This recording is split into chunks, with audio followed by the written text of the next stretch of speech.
শালেরা কি জানে না টাকা নিতে হলে যে মিষ্টি মুখ করাতে হয়, নাকি মিষ্টি মুখ করার অ্যাবিলিটি নেই? কি থাকবে না কেন, অবশ্যই আছে। দেখছেন না রেডি করে রেখেছি।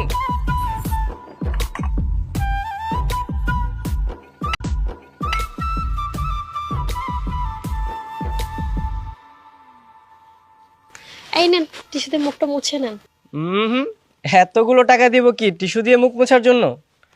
তোমার ওড়নাটা দিয়ে আলতো করে মুখটা মুছে দাও। আরে দে দে, হাজার হইলো আমাদের দুলাভাই তো।